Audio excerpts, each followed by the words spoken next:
नमस्कार, ANB news में आपका बहुत बहुत स्वागत है। मैं हूं नवीन पांडे।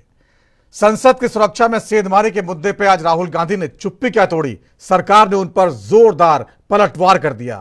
केंद्रीय मंत्री हरदीप सिंह पुरी ने यह कहकर हैरान कर दिया कि राहुल गांधी को गंभीरता से लेता कौन है।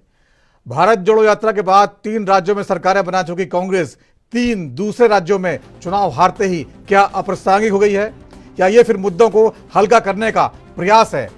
दूसरी ओर विपक्ष है कि संसद सुरक्षा में सेंध करने वालों को मासूम बेरोजगार साबित करने में तुला हुआ है। जो युवा लंबे समय से संसद की सुरक्षा तोड़ने की योजनाएं बना रहे थे, रेकी कर रहे थे, वो केवल बेरोजगारी की समस्या उठाने के लिए इतनी बड़ी साजिश रच रहे थे क्या? ये सवाल भी देश जानना चाहता है। Centre for monitoring and Indian economy यानी CMI की रिपोर्ट कहती है अगस्त में 8.1% बेरोजगारी दर थी, जो अब घटते हुए सितंबर में 7.1% पर पहुंच गई है। यानी बेरोजगारी है तो, लेकिन घट रही है। अब बड़ा सवाल यह है, क्या 2024 से पहले बेरोजगारी को एक बड़ा मुद्दा बनाने की तैयारी है और क्या सरकार इससे घबरा रही है? इस पर चर्चा करेंगे। हमारे साथ कुछ खास मेहमान मौजूद होंगे। उससे पहले देख लीजिए पूरे दिन भर आज क्या कुछ किसने क्या कहा। सुरक्षा ब्रीच हुई है, वो है, बट क्यों हुई? जो देश में सबसे बड़ा मुद्दा है, बेरोजगारी का मुद्दा, जो पूरे देश में उबल रहा है, मोदी जी की पॉलिसीज के कारण हिंदुस्तान के युवाओं को रोजगार नहीं मिल रहा है। तो ब्रीच जरूर हुई है, बट इसके पीछे कारण बेरोजगारी है और महंगाई है। वो एक ऐसे युवा नेता है जो कई चीजें कह जाते हैं, समझे ना। वो पार्लियामेंट में उनकी पार्टी के साथ जुड़े हुए कुछ लोग, उनकी विचारधारा के साथ जुड़े हुए कुछ लोगों ने वो छलांग मारी है और वो कहते हैं इसका कारण अनएम्प्लॉयमेंट है। अब ऐसे किसका कारण क्या होता है, इसमें मैं क्या करूं? अब वो टिप्पणी देते हैं, लोग हंसते हैं, अब क्या करें। पहले भी इस प्रकार की जब घटनाएं हुई तो ऐसी घटनाओं पर कभी ओची सियासत नहीं की गई, कभी ऐसी घटनाओं पर राजनीति नहीं की गई। परंतु आज जो वक्तव्य राहुल गांधी का आया है, और मुझे उम्मीद है आप सभी लोगों ने देखा होगा, राहुल गांधी कांग्रेस पार्टी के हमेशा से युवा रहने वाले अपरिपक्व नेता यह कहते हैं कि घटना हुई तो हुई, पर इस घटना का मुख्य कारण जो है वो देश में बेरोजगारी है और देश में महंगाई है, इसलिए इस प्रकार की घटना हुई है। Rahul Gandhi comes out and shamefully justifies what has happened on 13th of December by saying that this kind of incident has taken place because there is unemployment and price rise in the country. Rahul Gandhi ji, आपको हुआ क्या है? किस स्तर पर आप चले गए हैं? मतलब आप 3 चुनाव क्या हारे? आप इस प्रकार के तर्क और कुतर्क देंगे एक ऐसी घटना पर जिसका केवल एक ही मकसद था कि पार्लियामेंट को, देश के सर्वोच्च लोकतंत्र के मंदिर को किसी प्रकार से आतंकित किया जाए, और उसको भी जायज ठहराने का काम आज कांग्रेस पार्टी की तरफ से हो रहा है। तो देश की सुरक्षा पर कितना बड़ा सवाल है, और क्या ये बेरोजगारी का सवाल है या सुरक्षा का सवाल है? क्या ये कोई साजिश है या बेरोजगारों द्वारा अपनी समस्या उठाने का प्रयास है? क्या विपक्ष इसको 2024 के चुनाव की ओर ले जा रहा है और क्या सरकार घबरा रही है? कुछ बड़े सवाल हैं जिनके जवाब आने बाकी हैं। राहुल गांधी जी ने जिस तरह आज ये मुद्दा उठाया, पहली बार चुप्पी तोड़ी। उन्होंने कहा कि संसद की सुरक्षा गंभीर मसला तो है, लेकिन बेरोजगारी के लिए उन्होंने ये किया। कहीं ये मामले को हल्का करने का प्रयास तो नहीं है, कहीं ये सोची समझी योजना तो नहीं है। ये सब बातें जांच में निकल के आएंगी, लेकिन देश जानना चाहता है वाकई इसके पीछे का सच क्या है। क्या जो 6 युवा गिरफ्तार हुए हैं वो इस समस्या को उठाने के लिए इतनी बड़ी योजना बनाने को तैयार थे? सालों से रेकी कर रहे थे, संसद के वीडियो देख रहे थे, वो केवल इस समस्या को उठाने के लिए कर रहे थे, या इसके पीछे कोई बहुत बड़ी साजिश है। अगर ये साजिश कामयाब हो जाती तो देश को कितना बड़ा नुकसान होता, ये सवाल सरकार को इसका जवाब देना है। लेकिन सरकार मामले को राजनीति कहकर टरका देना चाहती है।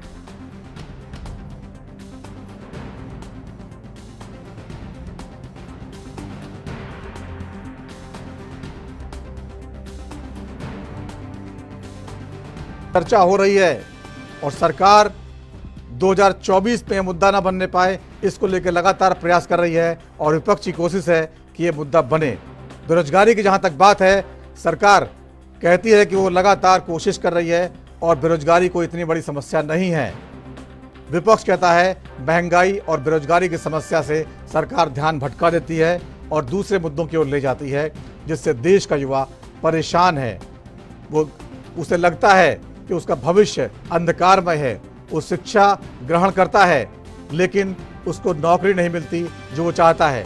सरकार कहती है नौकरियां बहुत हैं, वो क्यों नहीं करते, वो क्यों नहीं व्यापार करते, क्यों नहीं स्टार्टअप अपनाते। सरकार कहती है हमने बहुत सारे लोन देने की योजनाएं चला रखी हैं। बेरोजगार कहते हैं बैंक जो है बिना गारंटी लोन देते नहीं हैं, हम बिजनेस करें कैसे, बिजनेस करना हमको आता नहीं है, नौकरी हमको मिलती नहीं है। सरकार लगातार सरकारी नौकरियां घटा रही है। सरकार कहती है छोटे काम क्यों नहीं करते, बहुत सारे काम मौजूद हैं। युवा कहते हैं, विपक्ष कहता है जो पढ़े लिखे युवा हैं उनको उनके लायक नौकरियां देते क्यों नहीं हो, छोटे काम करने को कहते क्यों हो, पकौड़े तलने वाली बातें क्यों हवा में आती हैं। इन सब मुद्दों पर चर्चा करेंगे। हमारे साथ खास मेहमान होंगे। ICME के आंकड़े दिखाएंगे आपको जो बताता है बेरोजगारी दर आखिर कहां जा रही है। के मामले में आज एक छठी गिरफ्तारी भी हुई है। एक और साथी पकड़ा गया है जिसको मास्टरमाइंड बताया जा रहा है ललित झा, उसका एक साथी जिसने मोबाइल जो उन आरोपियों के थे उनको ठिकाने लगाने में मदद की और ललित झा को रात में रुकने का ठिकाना मुहैया कराया। इस बीच गुरुग्राम पुलिस ने विकी शर्मा उनकी पत्नी को रिहा कर दिया है, जिनके घर में ये आरोपी रात में ठहरे हुए थे।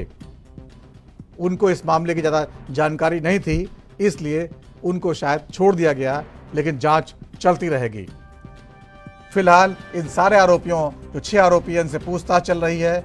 सरकारी एजेंसियां जानना चाहती हैं कि योजना में कौन कौन शामिल था, क्या कोई संगठन था।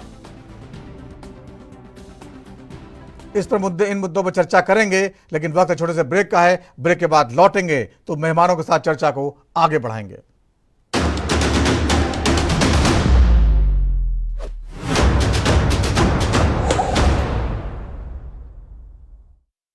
ਸਾਡੇ ਦੇਸ਼ ਨੂੰ ਆਜ਼ਾਦ ਹੋਏ 76 ਸਾਲ ਹੋ ਗਏ, ਪਰ ਕਈ ਚੀਜ਼ਾਂ ਵਿੱਚ ਅਜੇ ਵੀ ਸਾਨੂੰ ਆਜ਼ਾਦੀ ਨਹੀਂ ਮਿਲੀ, ਜਿਵੇਂ ਕਿ ਸਰਕਾਰੀ ਦਫ਼ਤਰਾਂ 'ਚ ਆਮ ਲੋਕਾਂ ਲਈ ਧੱਕੇ, ਬਦ ਇੰਤਜ਼ਾਮੀਆਂ, ਖੱਜਲ ਖੁਆਰੀਆਂ। ਸਾਡੇ ਸ਼ਹੀਦਾਂ ਨੂੰ ਇਸ ਗੱਲ ਦੀ ਕਦੇ ਵੀ ਚਿੰਤਾ ਨਹੀਂ ਸੀ ਕਿ ਆਜ਼ਾਦੀ ਮਿਲੇਗੀ ਜਾਂ ਨਾ। ਇਸ ਗੱਲ ਦੀ ਬਹੁਤ ਚਿੰਤਾ ਸੀ ਕਿ ਆਜ਼ਾਦੀ ਤੋਂ ਬਾਅਦ ਦੇਸ਼ ਕਿਹੜੇ ਹੱਥਾਂ 'ਚ ਜਾਵੇਗਾ, आजादी तो बाद देश के हालात की होणगे। आजादी की जंग जिहड़ी सी वो साडीआं अगलीआं पीढ़ियां की जिंदगी नूं सौखी करने वास्ते लड़ी गई सी, ना कि इस गल वास्ते कि साडे चाचे ताए प्यो दादे सरकारी दफ्तरां दे धक्के खाण। नहीं, अज भी नहीं बने मैरिज सर्टिफिकेट। जे आजादी की जंग सारे नागरिकां ने इकट्ठे होकर लड़ी सी तां फिर सुख सहूलतां भी सारिआं नूं इकट्ठिआं नूं मिलणीआं चाहीदिआं ने। वैसे तां असीं शहीदां दे पैरां दी मिट्टी दे एक तिनके दे भी बराबर नहीं, पर आ जिहड़ी बसंती पग है ये सानू शहीदां दे सुपनियां ते इरादियां दी याद दिवाउंदी रहिंदी है कि आम लोकां दे सिर्फ दिन ते रात नहीं बदलने चाहिए, हालात बदलने चाहिए। जे वोटां वेले असीं लोकां कोले जा सकदे हां, जदों सरकार बन जांदी है तां सरकारां नूं लोकां कोले आउणा चाहिए, ना कि जनता सरकारां दे दफ्तरां च गेड़े कड्ढे। असल च आजादी दे मायने भी यही ने। शहीद आजम सरदार भगत सिंह होरां जी दे सुपनिਆਂ ਨੂੰ साकार करने ਲਈ पंजाब सरकार ने फैसला किया कि पंजाब के लोगों को हुण सरकारी दफ्तरां दे गेड़े नहीं कड्ढने पैणगे, सरकारी दफ्तर खुद चल के तुहाडे घर आउणगे। हुण सरकारी दफ्तरां दे चक्कर कट्टण दी लोड़ नहीं, बस डायल करो 1076। ਅਤੇ ਸਰਕਾਰੀ ਸਹੂਲਤਾਂ ਆਪਣੇ ਘਰ ਵਿੱਚ ਹੀ ਪਾਓ। ਪੰਜਾਬ ਦੀ ਭਗਵੰਤ ਮਾਨ ਸਰਕਾਰ ਤੁਹਾਡੇ ਦੁਆਰ।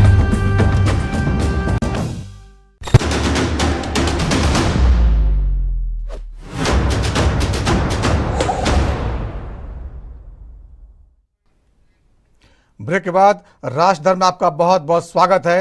संसद में सुरक्षा में जो सेंध लगी है उस पर विपक्ष क्या राजनीति कर रहा है या वाकई इतना बड़ा मुद्दा है जिसको लेकर सरकार गंभीर नहीं है, इस पर हम आज चर्चा कर रहे हैं। हमारे साथ कुछ खास मेहमान मौजूद हैं। बीजेपी के नेता प्रदीप भटनागर साहब, आपका बहुत बहुत स्वागत है। कांग्रेस के प्रवक्ता आशीष कुमार जी, आपका बहुत बहुत स्वागत है। वरिष्ठ पत्रकार के तौर पर दिवाकर मिश्रा जी, आपका बहुत बहुत स्वागत है। सबसे पहले प्रदीप भटनागर जी, जिस तरह से राहुल गांधी जी ने बयान दिया और आप लोगों ने कहा कि उनको कोई गंभीरता से लेता नहीं है, देश की सुरक्षा का इतना बड़ा मुद्दा है, आप लोग क्या इसको हल्के में नहीं निपटा रहे हैं?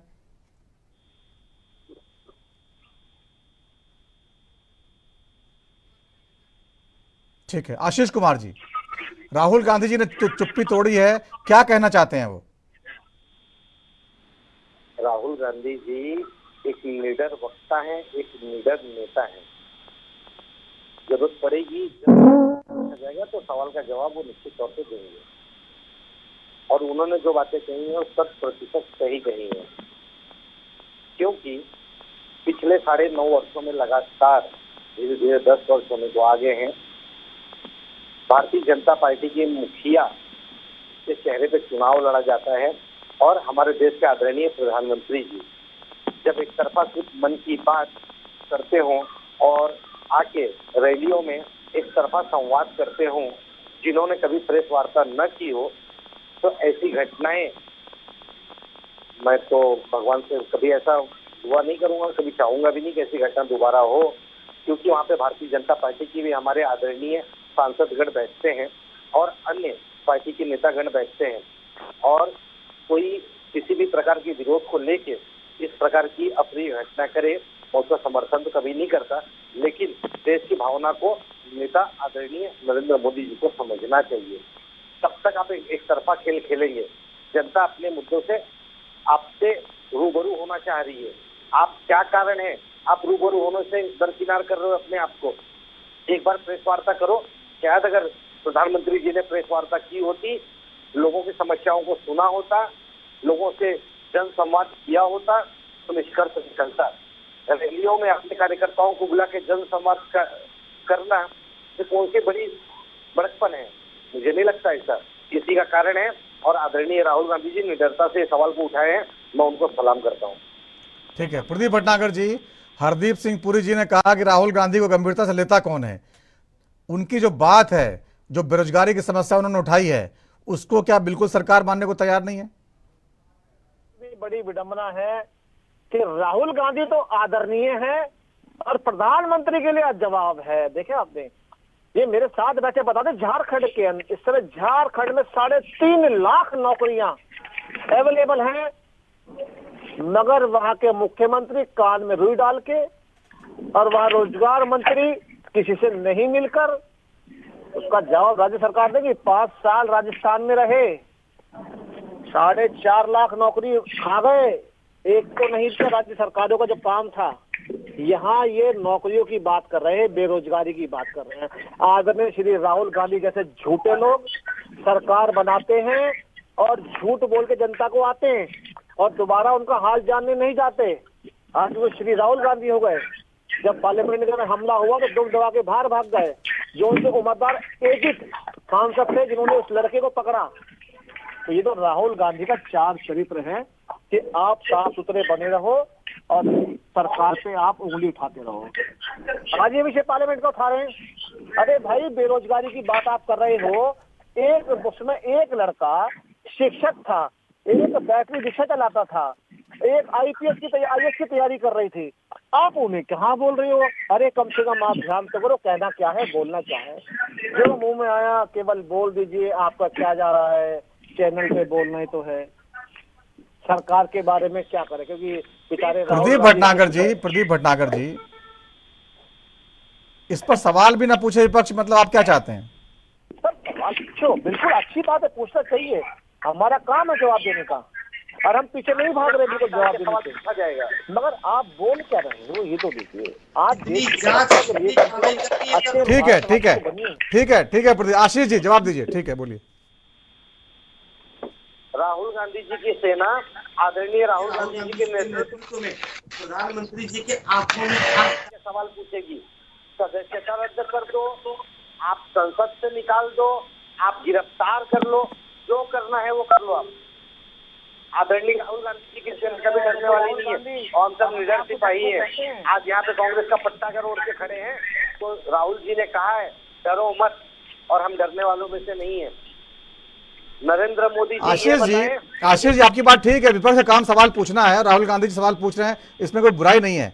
लेकिन कहीं ऐसा तो नहीं कि राजनीति कर रहे हैं? संसद सुरक्षा जो है गंभीर विषय है, उस पर राजनीति होनी चाहिए क्या? बिल्कुल है, बिल्कुल है।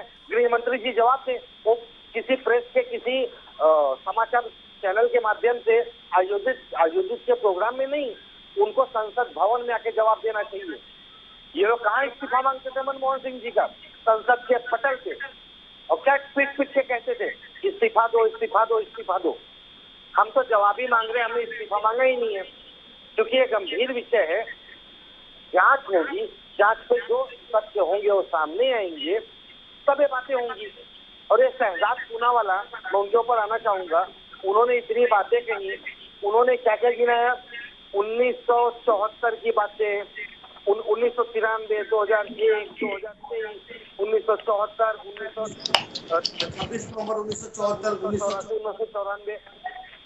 1994 के बाद ही शहजाद पूनावाला कांग्रेस पार्टी में आए थे और बतौर प्रवक्ता यही भारतीय जनता पार्टी के इनको निर्वस्त्र किया करते थे। गजब है। नहीं, वो तो अलग बात है, वो विचारधारा तो लोग नेता पार्टी बदलते रहते हैं। नहीं है, उनकी कुछ मजबूरी होगी राजनीतिक नहीं, मुद्दे पर रहिए आशीष जी, मुद्दे पर रहिए। चलिए ठीक है, वहाँ बच्चे हैं। आज व्यक्तिगत टिप्पणी मत करिए, वो उनकी विचारधारा बदली है, ठीक है, लेकिन ये सवाल से ठीक है, विचारधारा बदली नहीं है, बंदूक के नोक पे बदलवाई। ठीक है आशीष जी, ठीक है, ठीक है। आलोक वत्स जी, राहुल गांधी जी इतने वरिष्ठ नेता हैं, इतने सालों से संसद में है, भारत जोड़ो यात्रा में इतना उनकी लोकप्रियता हुई, उसके बाद 3 राज्यों की सरकारें जितवाई उन्होंने, केवल 3 राज्य अभी चुनाव हारे, और आप लोग के नेता कह रहे हैं कि उनको गंभीरता से लेता कौन है? ये कुछ ज्यादा नहीं, उनका अपमान कर रहे हैं आप लोग? राहुल गांधी जी के बिना इनका नहीं, ऐसी बात नहीं है। लोगों ने तो भारतीय जनता उनके बनिस्पत, आशीष जी आप अपने नंबर बोलिए ना, आपको तो मौका दिया था, आप शांत रहिए। उनके बनिस्पत लोगों ने नरेंद्र मोदी जी पर ज्यादा विश्वास किया। विश्वास तो उन पर भी किया, अगर विश्वास नहीं करते तो जितनी सीटें उनको आई हैं कैसे आ जाती? आलोक वत्स, सीटें आने का मतलब यह कि विपक्ष सवाल ही ना पूछे, ये क्या तर्क हुआ? ये किसने बोला कि सवाल ना पूछे? तो आज सवाल ही तो पूछा। ये बात करना 10 लाख वोट ज्यादा किसको आए हैं? नहीं, कांग्रेस। मैं आपकी बातों का आशीष जी, अगर आप भी बोलेंगे तो जो बातचीत हो नहीं पाएगी, आप शांत रहिए, आपको मौका आएगा आपका। जी आलोक जी बोलिए। ये बात आप कहिए। मैं ये क्या पूछना चाह रहे हैं मैं समझ नहीं पाया। आलोक जी, मैं ये पूछना चाह रहा हूं कि जिस तरह हरदीप पुरी जी ने आज ये कहा कि राहुल गांधी को सीरियस लेता कौन है, राहुल गांधी जी ने कहा कि संसद में सुरक्षा जो है वो गंभीर मसला है, चिंता की बात है, लेकिन बेरोजगारी की समस्या पर ये जो किया गया है ये और चिंता की बात है। यानी कि उन्होंने कहीं ना कहीं जो संसद में जो सेंधमारी हुई है उसको बेरोजगारी से जोड़ा है। हरदीप सिंह पुरी ने कहा है कि राहुल गांधी गंभीरता से लेता कौन है, यानी उनकी बात में कोई गंभीरता नहीं है। ये सवाल है। देखिए ये कहना तो गलत होगा कि राहुल गांधी जी को कोई गंभीरता से नहीं लेता है। मैं हरदीप पुरी जी के इस बयान से सहमत नहीं हूं। और दूसरी बात कि संसद में जो हुआ या जो बेरोजगारी के तहत उन्होंने एक आवाज उठाई, जैसा कि अभी तक के जानकारी में पता लगा है कि उनका कोई क्रिमिनल बैकग्राउंड नहीं था और ना ही उनका कोई क्रिमिनल इरादा था। वो बेरोजगारी के मसले को हाईलाइट करना चाह रहे थे, लेकिन ये तरीका गलत था। इस देश में करोड़ों लोग बेरोजगार हैं। अगर सब इस तरीके से पार्लियामेंट में घुस के और इस तरीके का प्रतिशोध करने लगे तो बड़ा भयावह दृश्य हो जाएगा। विरोध करने का तरीका गलत ठीक है, तरीका गलत था, बेरोजगारी की समस्या सही है। दिवाकर मिश्रा जी, जिस तरह से इस मामले पर राजनीति हो रही है, आपको लगता है विपक्ष इसको बढ़ा चढ़ा के पेश कर रहा है और सरकार इसको दबाना चाहती है? देखिए नवीन जी, मैं आपसे ये कहना चाहूंगा कि ये मुद्दा वाकई में गंभीर है। इसमें किसी प्रकार की कोई राजनीति नहीं होनी चाहिए। और जहां तक सवाल राजनीति करने का है तो राजनीति बिल्कुल हो रही है और दोनों तरफ से हो रही है। मैं ये नहीं कहूंगा कि एक तरफ से हो रही है, दोनों तरफ से हो रही है। चाहे वो कांग्रेस के प्रवक्ता हो, चाहे भाजपा के प्रवक्ता हो, उनको इस बात से चिढ़ना नहीं चाहिए। देखिए, संसद की सुरक्षा एक गंभीर मसला है। संसद की सुरक्षा में जो चूक हुई है वो एक गंभीर मसला है, उसमें सवाल पूछे जाएंगे। और यदि आज भारतीय जनता पार्टी सत्ता में है तो सवाल उसी से पूछे जाएंगे, उसमें चिढ़ने की आवश्यकता नहीं है। लेकिन इसको सीधे सीधे बेरोजगारी से जोड़ देना, सीधे सीधे महंगाई से जोड़ देना, ये भी एक तरीके से गलत सवाल उठाया जा रहा है। इसमें सभी पार्टियों को मिल करके, सभी पार्टियों को आपस में बैठ करके ये चीज करना चाहिए कि ये आखिर सुरक्षा में सेंध कैसे लगी और आगे ये ना लगे, इस पर विचार करना चाहिए, ना कि कोई राजनीति करनी चाहिए। जहां तक रहा राहुल गांधी का सवाल, तो राहुल गांधी कांग्रेस के नेता हैं, कांग्रेस विपक्ष में है, तो सवाल पूछना उनका काम है, सवाल पूछना उनका धर्म है। लेकिन वो सवाल पूछने के बजाय आरोप लगा रहे थे कि बेरोजगारी के नाते ये हुई। मैं इस बात से सहमत हूं कि बेरोजगारी है, महंगाई है। बेरोजगारी और महंगाई का मुद्दा उठाने के लिए संसद की सुरक्षा का प्लेटफॉर्म लेना मेरे ख्याल से यह उचित नहीं है। और जहां तक रही भारतीय जनता पार्टी का सवाल, भाजपा को इस तरह से भी जवाब नहीं देना चाहिए कि राहुल गांधी को कोई सीरियसली नहीं लेता है। कोई सीरियसली ले या ना ले, आपको संसद की सुरक्षा का मामला सीरियसली लेना पड़ेगा। आपको याद होगा इसी संसद में 2001 में जब हमला हुआ था, 13 दिसंबर को ही उसके 22वीं बरसी पर ही ये हुआ। और आपको याद होगा कि उस वक्त सोनिया गांधी जी ने सबसे पहले वो तत्कालीन प्राइम मिनिस्टर अटल बिहारी वाजपेयी को फोन किया था कि आप सुरक्षित हैं या नहीं। तो ये जो है राजनीतिक सुचिता दोनों पार्टियों को रखनी पड़ेगी और दोनों लोग एक दूसरे पे आरोप प्रत्यारोप लगाना बंद करें, मिल बैठ करके। जैसे स्पीकर ने एक हाई लेवल कमेटी गठित कर दी है, दिल्ली पुलिस पूछताछ कर रही है कि कहीं इसके कोई इंटरनेशनल रिलेशन तो नहीं है, कोई इंटरनेशनल लिंक तो नहीं है, क्योंकि अमेरिका में बैठा वो गुरपतवंत सिंह पन्नू, उसने धमकी दी थी कि संसद में हम हमला कराएंगे। तो कहीं ऐसा तो नहीं कि उससे इसका कोई रिलेशन हो। ये सब चीजें जांच का विषय है, ना कि ये समय आरोप और प्रत्यारोप लगाने का है। मैं दोनों पार्टियों से ये अपील करता हूँ कि वो लोग बैठ करके, देश सबसे पहले है, सबसे ऊपर है, दोनों लोग बैठ करके इस मुद्दे पे चर्चा करें और आपसी राजनीतिक लड़ाई होती रहेगी। वो आरोप लगाएंगे, आप जवाब देंगे, ये चलता रहेगा। लेकिन देश की सुरक्षा के साथ समझौता, संसद की सुरक्षा के साथ समझौता, इसमें तो कम से कम दोनों पार्टियों को एक हो जाना चाहिए, क्योंकि दोनों ही पार्टियां भारत की सबसे बड़ी पार्टियां हैं। भाजपा आज सत्ता में है, कल विपक्ष में आ सकती है, कांग्रेस आज विपक्ष में है, कल सत्ता में आ सकती है। तो इस पे किसी प्रकार की राजनीति नहीं होनी चाहिए। ठीक है। आशीष कुमार जी, बेरोजगारी की आप लोग बात कर रहे हैं, मैं CMI के आंकड़े बताना चाहता हूं आपको। जो संस्था जो है लगातार बेरोजगारी के आंकड़ों पर नजर रखती है, उसकी रिपोर्ट, लेटेस्ट रिपोर्ट कहती है कि अगस्त में 8.1% थी बेरोजगारी दर, जो घट के इस महीने सितंबर में घट के जो 7.1% रह गई थी। यानी 2 महीने पुरानी रिपोर्ट है। यानी लगातार बेरोजगारी घट रही है, सरकारें काम कर रही होंगी, इसीलिए नतीजे आ रहे होंगे। ऐसे मौके पे जब आप लगातार जो है राजनीति करेंगे तो कहीं ना कहीं जवाब तो मिलेगा। हम करते हैं,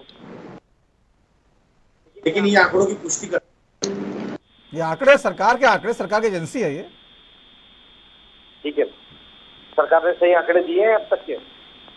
अभी देखिए, चुनाव आ जाने दीजिए और आपको बहुत से ना मूडीज जैसे ना बहुत सारी रिपोर्ट आके सामने दिखेंगे। वास्तव में धरातल पे आप भी हो, रिपोर्टिंग आप भी करते हो, हमारे भाई, हमारे पत्रकार महोदय भाई ये भी वास्तव जमीन पे हैं। इन्होंने खुद अपने अड़ोस पड़ोस में देखा होगा। हम भी जमीन पे हैं, हर तीसरे चौथे दिन एक राज्यों में जाने का हमारा सौभाग्य मिलता है। हमें जाते हैं, हम लोगों से मिलते हैं, लोगों की व्यथा क्या है। सरकार आंकड़ों को कैसे पा रही है? 25,000, 20,000, 10,000 रुपए का जिसको लोन दिया गया, कर्ज दे के आप बोलते हो रोजगार दिया।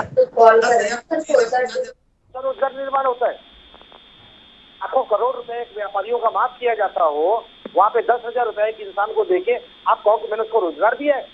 शर्म की बात है ये।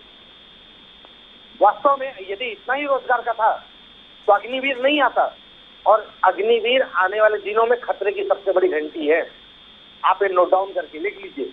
मैं आपके नेशनल चैनल पे ये चीज बोल रहा हूं। अगर किसी को आप युद्ध में प्रसिद्ध कर रहे हो, उसे प्रशिस्त कर रहे हो, तो आने वाले दिनों में 4 साल के बाद जब उसको घर बैठाओगे आप, तो उसकी परिस्थिति क्या होगी?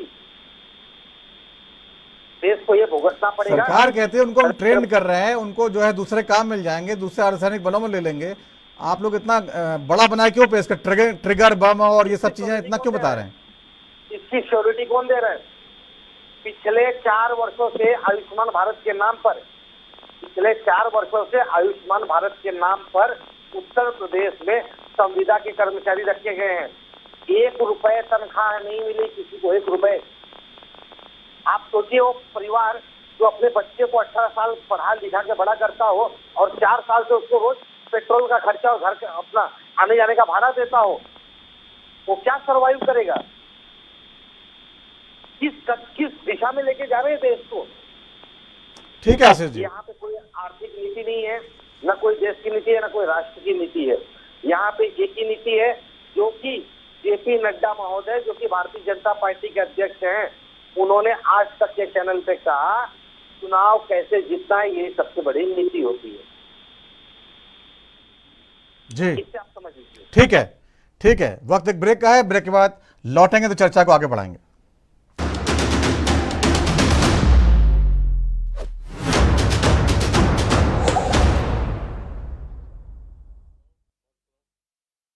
जैसे जैसे उत्तराखंड में नए अवसर बन रहे हैं, वैसे वैसे अनेक साथी गांव लौटने लगे। डबल इंजन सरकार का प्रयास है कि गांव वापसी का ये काम तेजी से हो। प्रधानमंत्री नरेंद्र मोदी के मार्गदर्शन और मुख्यमंत्री पुष्कर सिंह धामी के कुशल नेतृत्व में ग्राम्य विकास की महत्वपूर्ण योजनाएं नए आयाम तय कर रही हैं।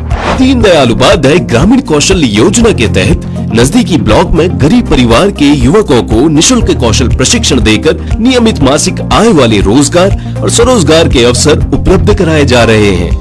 दीनदयाल उपाध्याय कौशल्य विकास योजना के तहत हमारे ब्लॉक तथा हमारे आसपास के रिमोट एरिया के युवक और युवतियों को, जो कि जरूरतमंद है, उनको रोजगार के अवसर उपलब्ध हो रहे हैं। श्यामा प्रसाद मुखर्जी रूरबन मिशन के तहत उत्तराखंड राज्य को 3 चरणों और 6 क्लस्टर में चयनित किया गया है। योजना के अंतर्गत विभिन्न घटकों जैसे सड़क, कृषि विकास, आजीविका संवर्धन, स्ट्रीट लाइट और शिक्षा में कार्य किया जा रहा है।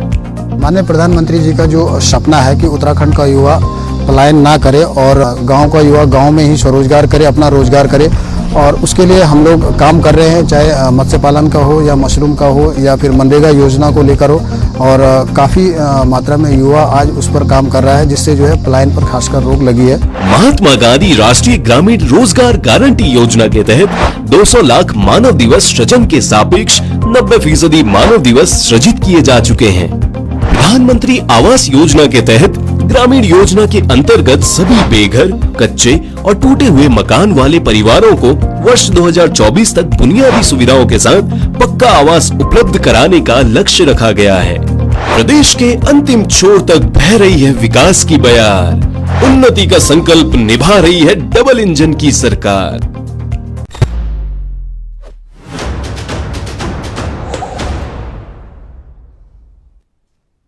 और ब्रेक के बाद राजधानी में आपका बहुत बहुत स्वागत है। संसद में लगी सुरक्षा की सेंध क्या वाकई बेरोजगारी की समस्या है? जिस तरह से कांग्रेस के बड़े नेता राहुल गांधी ने आज बयान दिया और सरकार की ओर से पलटवार किया गया कि राहुल गांधी को गंभीरता से लेता कौन है, क्या सरकार इस मुद्दे को हल्के में ले रही है और विपक्ष बढ़ा चढ़ाकर पेश करना चाहता है। इस पर चर्चा कर रहे हैं हमारे साथ कुछ मेहमान जुड़े हुए हैं। बीजेपी के नेता आलोक वत्स साहब हैं, आशीष कुमार जी हैं कांग्रेस प्रवक्ता, प्रदीप भटनागर जी हैं बीजेपी के नेता, और वरिष्ठ पत्रकार के तौर पर दिवाकर मिश्रा जी हैं। प्रदीप भटनागर जी, ये बताइए, कांग्रेस एक सवाल खड़ा कर रही है, एक चेतावनी दे रही है कि एक बम विस्फोट होने वाला है बेरोजगारों का। आपको लगता है समस्या इतनी गंभीर है, और क्या वाकई सरकार इसको ठीक से टैकल नहीं कर पा रही है? अभी आपने एक आंकड़ा बताया था जी, और सिरे से झूठा करार दे दिए गए। अभी आपने सुना एक आंकड़ा मैंने भी बताया था छत्तीसगढ़ का, जहाँ की एक कांग्रेस के साथ सरकार चला रहे हैं, मगर अपने सरकार के बारे में नहीं बोलेंगे। 25 लाख बच्चे 5 साल तक अशोक गहलोत जी के दरवाजे पे बैठे रहे और पेपर लीक होते रहे, उस पर कोई जवाब नहीं है। देखिए, राहुल गांधी की अगर बात करते हैं तो राहुल गांधी को वाकई में सीरियस नहीं लेता कोई भी, क्योंकि राहुल गांधी की जो हरकतें हैं वो अशोभनीय है। भटनागर जी, कैसे अशोभनीय? अगर कोई विपक्ष का इतना बड़ा नेता सवाल उठा रहा है तो आप लोग सीधे जो है निजी हमलों पर जाते हैं, ये भी तो गलत है। समस्या तो यही है कि राहुल गांधी जी बड़े नेता नहीं। अगर श्री राहुल गांधी जी अगर बड़े नेता बनते तो कभी भी विदेश में जाके कभी देश की बुराई नहीं करते, कभी अपने सेना पे, अपने देश के लोकतंत्र पे कभी भी उंगली नहीं उठाते। अगर राहुल गांधी जी बड़े भारतीय जनता पार्टी के बड़े नेताओं का जवाब हमारे आशीष जी, आऊंगा आपके पास। आशीष जी आऊंगा। आशीष जी, थोड़ा सुनने की सब्र रखिए। तो थोड़ा सा मैं बताना चाहता हूँ कि ये लोगों ने सरकारें अपने, चाहे झारखंड हो, चाहे छत्तीसगढ़ हो, राजस्थान हो, केरल हो, अपने राज्य को कभी भी आंकड़ा देते नहीं है, केवल केंद्र पे। अगर आप बेरोजगारी की बात करते तो मैं थोड़ा सा छोटा सा बताता हूँ कि बेरोजगारियां तब दूर होती हैं जब राज्य सरकार और केंद्र सरकार मिलके उनके लिए काम करे।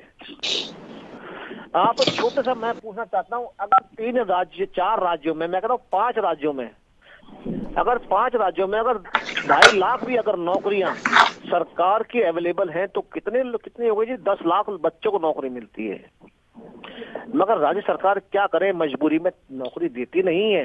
क्यों नहीं देती है? क्योंकि उनको फ्री का सिलेंडर देना है, उनको 25 लाख रुपए, उनको फ्री का सिलेंडर तो आप भी दे रहे हैं, आप कौन सा नहीं दे रहे हैं? ये तो भागने वाली बात होगी। सर, हम दे रहे हैं उन गरीबों को, आयुष्मान उनको दे रहे हैं जो असहाय है, जो सिलेंडर कभी देखा नहीं, उन्होंने चूल्हे पे सारी जिंदगी बिता दी। पूरे राज्य को नहीं दे रहे, धनवानों को। वो कौन सा अडानी अंबानी को दे रहे हैं जी? आप ऐसी बात कर रहे हैं। ठीक है, आशीष कुमार जी जवाब दीजिए। मैं पूरा कर दूं, मेरा पूरा नहीं हुआ अभी मेरा। मैं भारतीय जनता पार्टी के प्रवक्ता को सिर्फ इतना ही कहना चाहूंगा। 1 मिनट आशीष जी, 1 मिनट और दे देते हैं इनको। चलिए 1 मिनट बात पूरी करिए।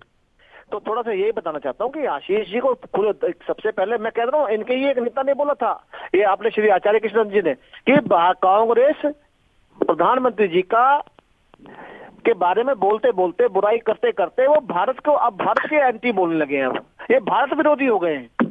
क्या कहेंगे? इनके नेता ने खुद कहा है कि आप प्रधानमंत्री जी के बारे में बोलते बोलते आप भारत विरोधी हो गए हो। क्या जवाब है आपके पास? अगर मैंने जितने सवालों का राज्यों का जवाब दिया, मैंने छत्तीसगढ़ के बारे में जवाब दिया, इसके बारे में अगर जवाब दें आशीष जी, तितर बितर ना भागे, तो मुझे भी अच्छा लगेगा। ठीक है, मौका दीजिए उनको। ठीक है आशीष जी बोलिए आशीष जी। भारत का नाम देने वाले पहले तो एक कान खोलकर सुन ले, इंडिया ही भारत है, भारत ही इंडिया है। इंडिया जैसे ही हमने गठबंधन का नाम लिया, इंडिया से भारत के सभी चीजें कन्वर्ट होने लग गए, और अगर हमने भारत का नाम दे दिया नफरत करने लग जाएंगे। पहली चीज। दूसरी चीज, ये कहते हैं राज्य और केंद्र एक साथ मिलकर काम करें तो आगे जाते हैं।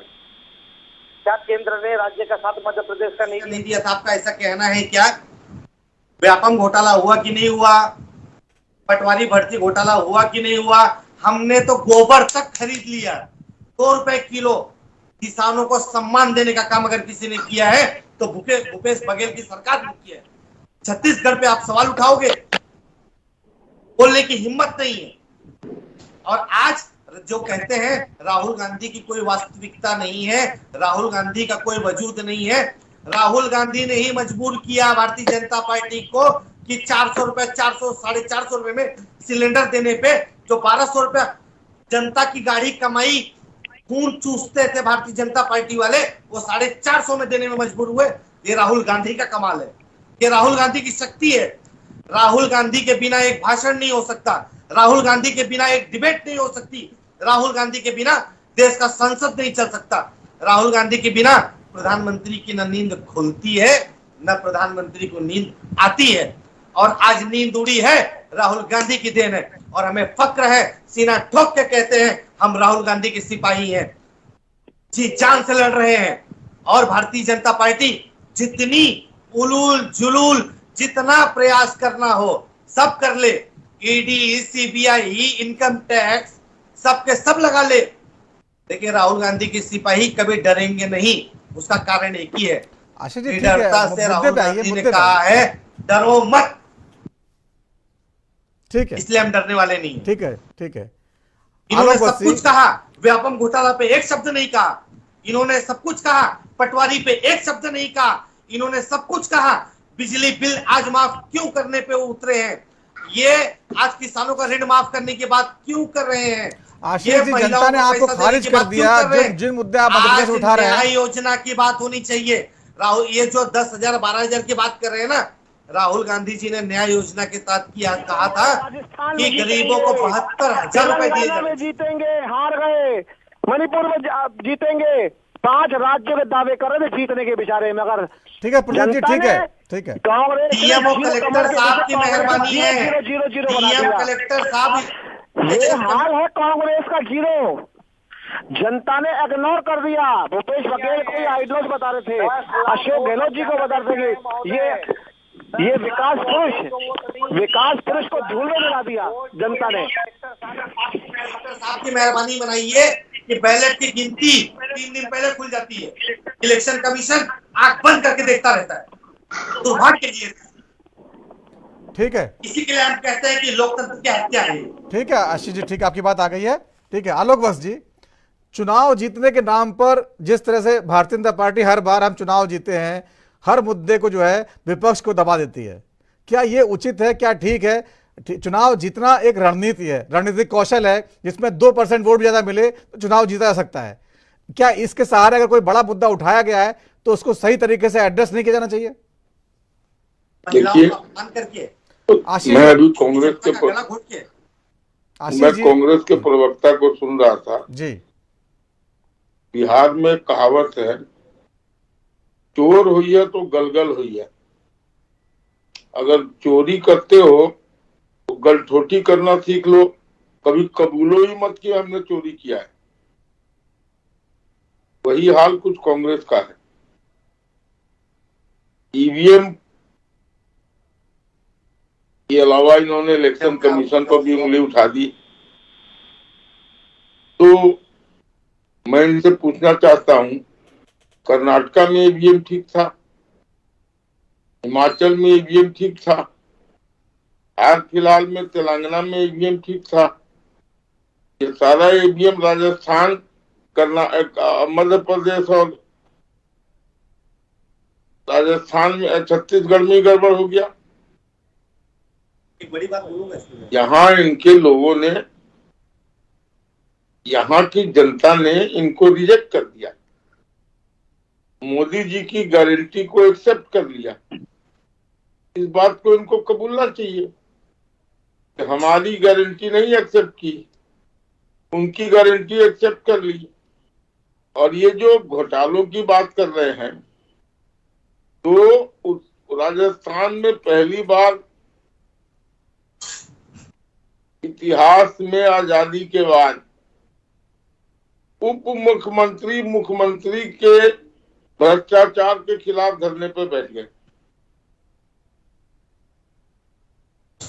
डिसिप्लिन इनका यही है कि अशोक गहलोत, ठीक है आलोक जी, मुद्दे से भटक रहे हैं, आलोक जी मुद्दे से भटक रहे हैं, ठीक है, पुरानी बातों मत जाइए। ठीक है, जवाब दीजिए आशीष जी, लेकिन मुद्दे पर रहिएगा। मुद्दे पर रहूंगा। अरे आदरणीय भाई साहब ने कहा कि कांग्रेस पार्टी का धन्यवाद मनाइए कि अशोक गहलोत ने ऐसी गारंटी दी कि मोदी जी को गारंटी पे आ जाना पड़ गया, भाइयों बहनों से परिवार पे आ जाना पड़ गया, क्योंकि परिवार का सुरक्षा कवच चिरंजीवी के नाम से जो गहलोत सरकार ने दिया, ये पूरे विश्व का रिकॉर्ड है, इतना बड़ा किसी ने नहीं दिया है। और रह गई बात, उन्होंने कहा कि गलगुरिया करना, तो मैं बताना चाहूंगा चोर चोर मौसर है भाई, मजबूरी है, बोल नहीं सकते। हमको क्या है, हम तो अभी भी कहते हैं आपको भेजते सुबह भेजते। एक नोटिस देके हम आ जाएंगे, जिस दफ्तर में बुलाना है आ जाएंगे। लेकिन हम यही चाहते हैं जांच का विषय स्पष्ट रूप से पारदर्शिता के साथ में होना चाहिए, जो जनता के समक्ष जाए। आप चुनाव को देख के सिर्फ अगर नोटिस पे नोटिस, कार्रवाई पे कार्रवाई करते रहेंगे तो देश गुमराह होगा। ठीक है आशीष जी, राहुल गांधी जी की बात ठीक है, आपकी बात आगे मुझे ब्रेक लेना है, वक्त छोटे से ब्रेक का है। ब्रेक के बाद लौटेंगे तो चर्चा को आगे बढ़ाएंगे।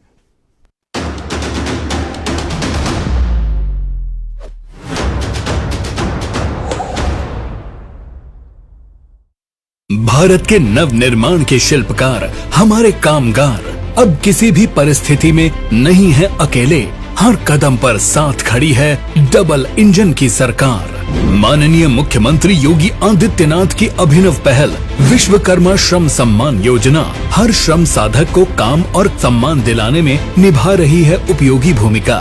शहरी एवं ग्रामीण क्षेत्रों में विभिन्न पारंपरिक कार्यों को चिन्हित कर कारीगरों को मिला निःशुल्क प्रशिक्षण, उन्नत किस्म का टूल किट। प्रशिक्षण अवधि में कारीगरों के परिवार की जीविका प्रभावित न हो, इसके लिए की गई मानदेय की व्यवस्था। विभिन्न बैंकों के माध्यम से कामगारों को उपलब्ध कराया जा रहा है बिना गारंटी लोन। कामगारों के सम्मान के साथ ही ओडीओपी और एमएसएमई को बढ़ावा देकर रोजगार सृजन में उपयोगी भूमिका निभा रही है विश्वकर्मा श्रम सम्मान योजना। श्रमिकों का सम्मान, हुनर को नई पहचान।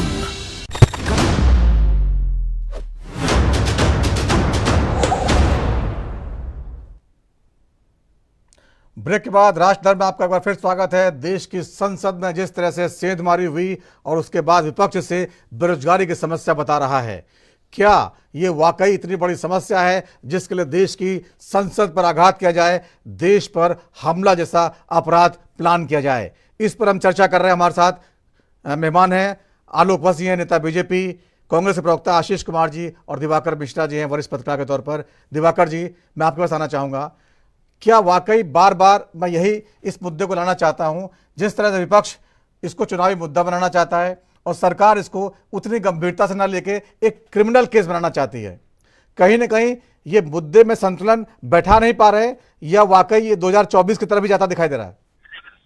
देखिए नवीन जी, सबसे बड़े दुख की बात यह है कि दोनों राष्ट्रीय पार्टियों के प्रवक्ता यहाँ बैठे हुए हैं और दोनों लोग इस गंभीर चर्चा को डिरेल करने का प्रयास कर रहे हैं। इनको जिस मुद्दे पे आपने बुलाया है उस मुद्दे को छोड़ के बाकी सारी बातें कर रहे हैं। बेरोजगारी, महंगाई का मुद्दा जब आप 2024 के चुनाव पे चर्चा करेंगे तब इन लोगों से बोलिए कि तब ये चर्चा करें। आज संसद के जो हमारे लोकतंत्र का सबसे बड़ा मंदिर है, सबसे बड़ी देश की पंचायत है, जहां देश की 140 करोड़ जनता का भाग्य तय होता है, उनके लिए कानून बनता है, उनके समस्याओं पे विचार होता है, वहां पे हमला हुआ, उसकी सुरक्षा में सेंधमारी करने का प्रयास किया गया और उस पर चर्चा करने के बजाय आज वो बीजेपी और कांग्रेस दोनों के प्रवक्ता ये लोग बेरोजगारी और महंगाई को लेकर के दौड़ रहे हैं। जब आप राजनीतिक चर्चा करें तब कृपया आप लोग इस पर चर्चा करें। जहां तक रही संसद की सुरक्षा में सेंधमारी की बात, तो बहुत ही गंभीर विषय है ये और मुझे नहीं लगता कि इसको हल्के में लिया जा रहा है, क्योंकि दिल्ली की स्पेशल सेल इसकी जांच कर रही है। एक हाई लेवल कमेटी आज जो है लोकसभा अध्यक्ष श्री ओम बिरला जी ने बना दी है और वो भी जांच करेगी। इसकी सारी बातें हो रही है, उनके बयान सामने आ रहे हैं। जो आरोपी पकड़े गए हैं, आज 6वां आरोपी, उसको भी न्यायिक हिरासत में भेज दिया गया महेश, और इस पर चर्चा करनी चाहिए। और जो उनके बयान आ रहे हैं उनके अनुसार वो केवल एक सनसनी फैलाना चाहते थे, वो चर्चा में आना चाहते थे। उसके बाद उनका एक राजनीतिक दल भी बनाने का इरादा उसमें उन्होंने बताया है। वो कोई ऐसी क्रिमिनल बैकग्राउंड के लोग नहीं थे, वो कोई आतंकवादी नहीं थे। इन सब चीजों पे चर्चा होनी चाहिए कि आखिर में उनके कहां से लिंकअप है, या वो सिर्फ ऐसी सनसनी फैलाना चाहते हैं। जो महिला पकड़ी गई है वो इतनी ज्यादा पढ़ी लिखी थी, आज वो बेरोजगारी की बात कर रही है। अगर वो ये कहती है बेरोजगारी की बात, तो क्या प्राइवेट में वो नौकरी नहीं कर सकती? आज जितने बेरोजगार हैं हिंदुस्तान के अंदर, वो सब जाए जो संसद में कूद जाए, संसद को डिस्टर्ब कर दें, ये होना चाहिए। लेकिन इसकी निंदा दोनों पार्टियों को करनी चाहिए। बहुत दुख का विषय है और इन लोगों को विचार करना पड़ेगा कि हम कहाँ जा रहे हैं, हम किस बात पे चर्चा कर रहे हैं। आज संसद पे एक तरह से उसकी सुरक्षा को चुनौती दी गई है, उस पर चर्चा करने के बजाय ये लोग आपस में लड़ रहे हैं। और ये ना समझे, ये जनता देख रही है, इसका जवाब जनता अपने वोटों से देगी। लेकिन आप लोगों को गंभीर होना चाहिए। एक सत्ता पक्ष है, एक विपक्ष है, और दोनों लोग इस वक्त कहीं दूसरी चर्चा में शामिल होते जा रहे हैं। आप चर्चा करिए कि जो आरोपी है उनका कहाँ से लिंक है। आज उनके बयान आए हैं, वो कह रहे थे कि हम अखबारों के जरिए चर्चा में आना चाहते थे और इसके बाद उनका राजनीतिक दल बनाने का इरादा था। तो इस तरह से चर्चा को डिरेल मत करिए। जिस चर्चा के लिए बुलाया गया है, चैनल ने आपको बुलाया है, उसी चर्चा पे रहिए। जब बेरोजगारी और महंगाई की बात आएगी, जब जो है वो क्या नाम है। ठीक है दिवाकर जी, आपकी बात आ गई। ठीक है, ठीक। आशीष जी बोलिए।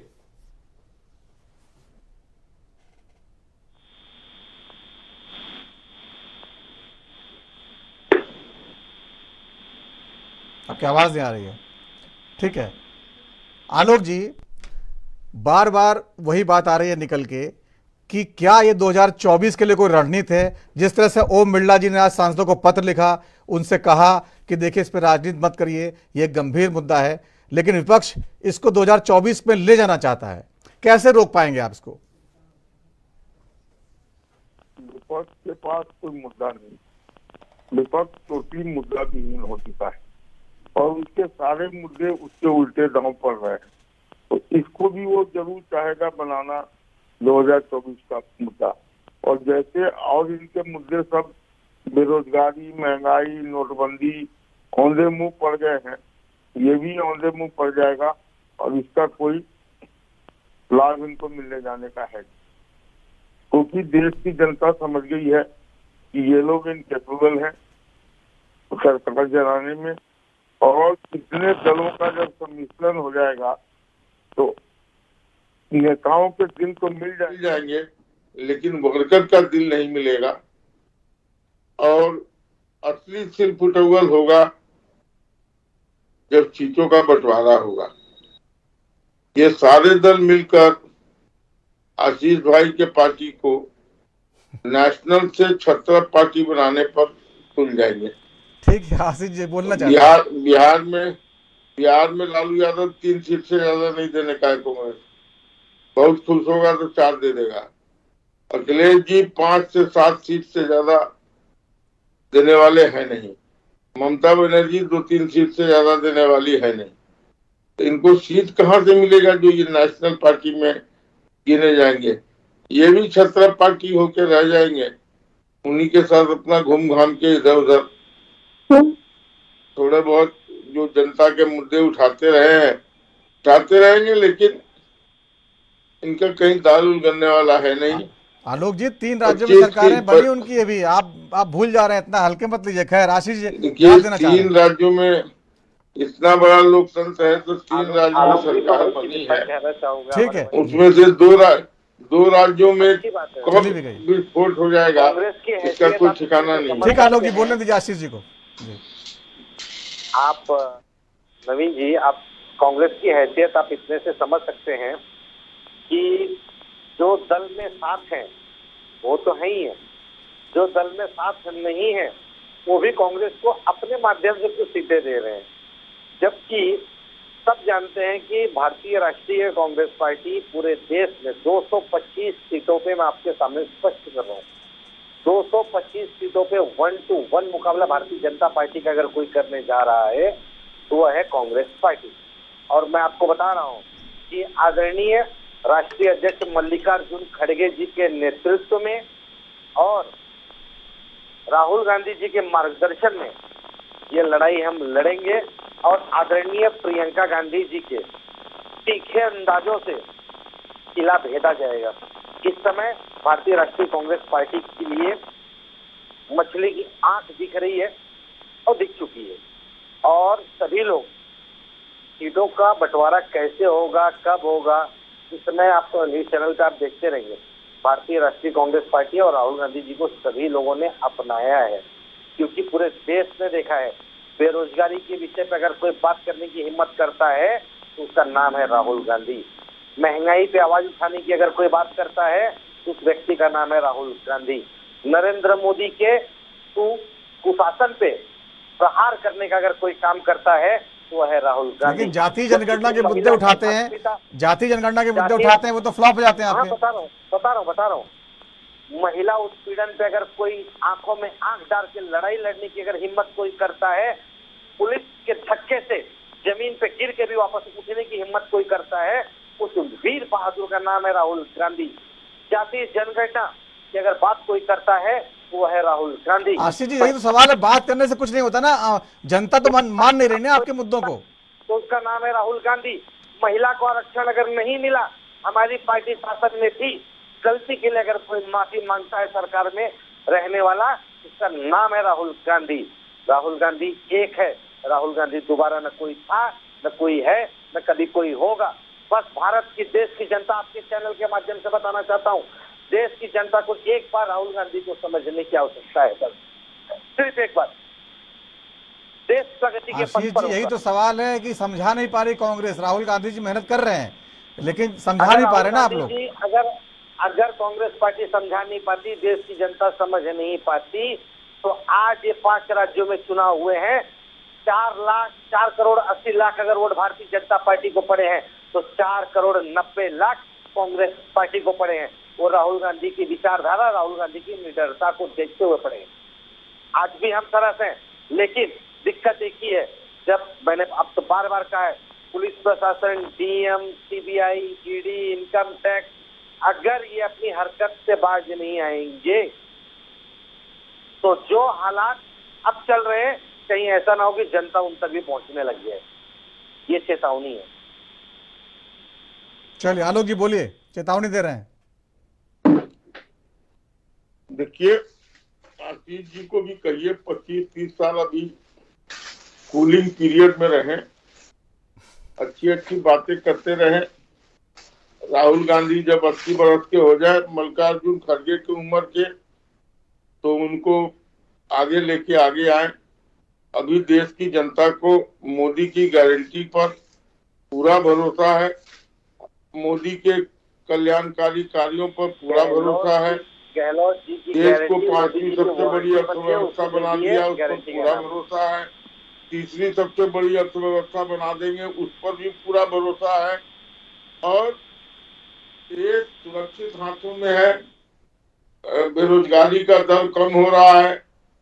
कुछ दिनों के बाद बेरोजगारी दर बहुत ही निम्न स्तर पर आ जाएगा।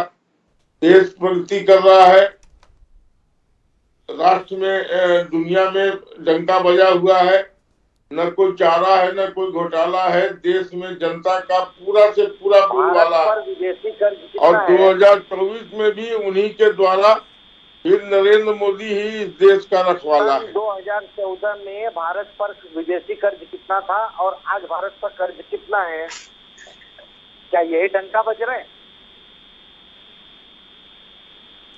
लेकिन समस्याओं को उठाने का जो तरीका, जो जिसकी वकालत कांग्रेस कर रही है, उसकी तो जो है तारीफ नहीं की जा सकती। आशीष जी, तरीका गलत है। आत्मदाह करने की बात थी, जिस तरह से पुलिस की आज बात आई है, आत्मदाह करने जा रहे थे, वो बहुत बड़ी प्लानिंग थी। गलत है, तरीका गलत है। मैं निश्चित तौर पे इसका समर्थन नहीं करता हूँ, तरीका गलत है।